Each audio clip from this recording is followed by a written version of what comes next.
इस वक्त की बड़ी और सीधी खबर आपको दिखाने जा रहे हैं विधानसभा लोनी से, जहां विधायक नंदकिशोर गुज्जर ने लगाई सब्जी की दुकान। फल सब्जी रेडी पटरी वालों ने विधायक नंदकिशोर गुज्जर से की थी शिकायत। गाजियाबाद में एक विधायक ऐसा भी जो फल सब्जी रेडी पटरी पर लगाने वाली जनता के लिए रात और दिन शासन प्रशासन से लड़ाई लड़ने को होते हैं मजबूर। ऐसा ही मामला लोनी विधायक क्षेत्र के 2 नंबर व अन्य जगह देखने को मिला, जहां कुछ दिन पहले रेडी पटरी पर फल सब्जी लगाकर बेचने वाले गरीब मजदूरों को हटाने का मामला लोनी विधायक नंदकिशोर गुज्जर के सामने आया है। हजारों की संख्या में महिला एवं मजदूरों ने आज विधायक नंदकिशोर गुज्जर से इस मामले को लेकर न्याय की गुहार लगाई थी। वहीं मौके पर लोनी विधायक नंदकिशोर गुज्जर ने पहुंचकर अपनी सब्जी की दुकान लगाकर सब्जी बेची एवं रेडी पटरी पर सब्जी बेचने वालों के समर्थन में उतरे। मौके पर अधिकारियों को बुलाकर निर्देश दिए। भारत के प्रधानमंत्री नरेंद्र मोदी व उत्तर प्रदेश के मुख्यमंत्री योगी आदित्यनाथ द्वारा गरीबों के लिए हर संभव प्रयास किए हैं और उनकी रोजी रोटी को चलाने के लिए सरकारी योजनाएं भी दी है। अगर गरीबों के साथ अत्याचार किया जाएगा तो मैं लोनी की जनता के साथ खड़ा मिलूंगा। वहीं विधायक नंदकिशोर गुज्जर ने शासन प्रशासन के अधिकारियों पर गंभीर आरोप भी लगाए हैं। आइए देखते हैं एक खास रिपोर्ट, क्या कुछ है पूरा मामला। सब्जी लेनी है? ये तो आपसे बिल्कुल निवेदन है कि वो सड़क के लिए जो अतिक्रमण है रास्ते के लिए आपको सब्जी लेनी है? सब्जी नहीं, मैं तो आपका आइडिया करने आया। देख ले पहले तो क्या कह रहा हूँ। चलो भाई, ठेली पे से ठेली पे से इनका लो भाई, 30 रुपए किलो, 30 रुपए किलो है, ठीक है। ये पूरा डाल दिया हमने। सब्जी बेच रहे हैं आज, क्या कहेंगे, क्या कारण रहा? देखिए, यहाँ उत्तर प्रदेश में एक अधिकारी ऐसा बैठा है जो दिल्ली में हमारे विधानसभा चुनावों को तबाह करना चाहता था। किसके इशारे पे करना चाहता था ये तो जांच कराएगी हमारी पार्टी, लेकिन चुनाव के दौरान एक हफ्ते पहले ये आदेश जारी करना कि कोई भी जो पटरी पे आलू सब्जी बेचने वाले हैं इनको हटा दिया गया, जिसको मुद्दा बनाया गया आम आदमी पार्टी ने दिल्ली में। और जब भैया बहन जी मुद्दा बनाया गया दिल्ली के चुनाव में, तो लोनी के अंदर मांस की दुकान तो खुलेंगी, मांस की दुकान पे कोई बैन नहीं है जो कि इलीगल है।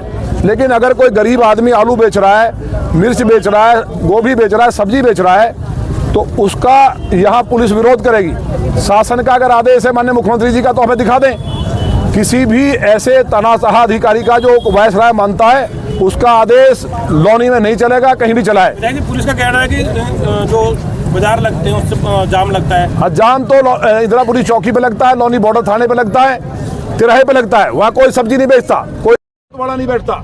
सारे दिन ऑटो वाले जाम लगाते हैं, उनका स्टैंड बना दिया गया है। उसके बाद भी नगर पालिका ने वो स्टैंड पे खड़े नहीं करते, पुलिस वाले खुलेआम पैसे लेते हैं, चलती रहती है। तो ये उनको केवल ये डिस्टर्ब किया जो बेचारे सब्जी बेचने वाले, जिससे इनके पैसे बन जाए और अपने आका के द्वारा जो चीफ सेक्रेटरी उत्तर प्रदेश है उसको ये पैसे भेज सकें गरीबों से लूट के। ये मुझे पूरा जानकारी इसकी आई है। और सबसे बड़ी साजिश थी कि दिल्ली के जो चुनाव है उन चुनावों में भाजपा के खिलाफ माहौल बनाया जा सके।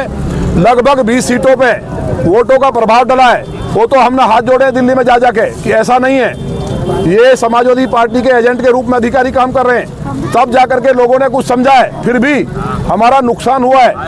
इसको आम आदमी पार्टी ने मुद्दा बनाया, कांग्रेस ने मुद्दा बनाया। तो ये किसकी मंशा पे? ये केवल राजनीति है। ये चुनाव दिल्ली के दौरान ही क्यों निर्णय लिया गया? इसी तरह से जब हमारा ई रिक्शा को बंद करने का निर्णय लिया, जिसको माननीय मोदी जी गरीब आदमी को रिक्शा बांटते हैं पोल्यूशन खत्म करने के लिए, उनके रोजगार के लिए, उनको बंद करने का काम किया गया। तो ये सारी जो साजिशें हैं वो लोकसभा चुनाव के टाइम किया गया। उत्तर प्रदेश में इसी तरह की स्कीम चल रही है। किसके इशारे पे चल रही है? मेरा सीधा कहना है चीफ सेक्रेटरी सपा मुखिया के सीधे संपर्क में, और वो इस तरह के जगह जगह दिल्ली को डिस्टर्ब कराने के लिए करा रहे हैं। माननीय योगी जी से माननीय मुख्यमंत्री जी गरीब के हितैषी हैं। माननीय प्रधानमंत्री जी ने ऋण दिया सबको, जितने भी मिला नहीं ऋण नहीं मिला, सब जितने रेहड़ी वाले इनको स्वनिधि योजना के तहत ऋण दिया गया कि अपनी पटरी लगाएंगे। और अब बाजार की व्यवस्था भी हम लोग कर रहे हैं। हम लोगों ने अलग से व्यवस्था की है और उसको जब तक इम्प्लीमेंट होने में समय लगेगा, कोई जाम नहीं लगाता इस रोड पे। आराम से निकलते हैं, सब अपने दायरे में रहते हैं। केवल इन्हें डिस्टर्ब करना है। मांस की दुकान खुलेंगी, सट्टा चलेगा, रोज यहाँ मर्डर होने, डकैती हो रही है, गाय कट रही है। आप गाजियाबाद के देख रहे हैं, 3 दिन में इतनी घटनाएं हुई हैं अपराध की जिसकी कोई सीमा नहीं है। तो अपना जो अपराध पे जो चरम पे है उससे ध्यान भटकाने के लिए सीपी चीफ सेक्रेटरी के इशारे पे गरीब लोगों को तबाह करना चाहता है। लगभग 1 लाख लोग इससे तबाह हुए हैं। तो ये हमारी दुकान है अपनी सब्जी की, हम सब्जी बेच रहे हैं, पुलिस हमको गोली मारे, हमें गिरफ्तार करे, ये मेरे लिए मेरी जान हाजिर है इनके लिए। एक एक खून की बूंद इनके लिए, जो मेरे लिए, भाजपा के लिए, मोदी जी के लिए। माने मोदी जी सबको मकान दे रहे हैं, गरीब को राशन मिल रहा है फ्री में कि नहीं, वैक्सीन फ्री मिली, सबको स्वनिधि योजना के तहत हम लोग ऋण दे रहे हैं, कोई गरीब आदमी से सूद ना ले।